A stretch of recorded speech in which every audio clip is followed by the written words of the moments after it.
এবারের ভারতের টি-20 world cup জয়টা অনেকগুলো স্বপ্ন পূরণ, একটু শান্তির ঘুম ঘুমাতে পারছি আর কি। অনেকগুলো ব্যথা বেদনা যন্ত্রণা ছিল, সেই নিউজিল্যান্ডের সঙ্গে সেমিফাইনালে হেরে যাওয়া, তারপরে বিগত কয়েকটা ওয়ার্ল্ড চ্যাম্পিয়নশিপে টেস্টে হেরে যাওয়া, নভেম্বর মাসে যে পদ্মশহরে ক্রিকেট হলো ওয়ানডে ম্যাচ, সেখানে অস্ট্রেলিয়ার সঙ্গে এত আশা জাগিয়েও হেরে যাওয়া, কষ্ট পাওয়া, আগের বছর টি-20 ওয়ার্ল্ড কাপ ইংল্যান্ডের সঙ্গে 10 উইকেটে হেরে যাওয়া, এরকম অনেক ছোট ছোট কষ্ট ছিল আর কি।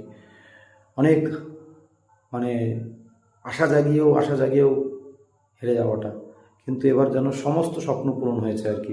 ইংল্যান্ডকে হারানো, অস্ট্রেলিয়াকে হারানো, বাংলাদেশকে হারানো, পাকিস্তানকে হারানো, এবং সব কিছু যেন ভালো হয়েছে। দ্রাবিড়ের হাতে ওয়ার্ল্ড কাপ ওঠা, বিরাট কোহলি, রোহিত শর্মা, হার্দিক পান্ডিয়া, ঋষভ পান্ত, যেন একটা স্বপ্ন পূরণের বিশ্বকাপ এটা হলো।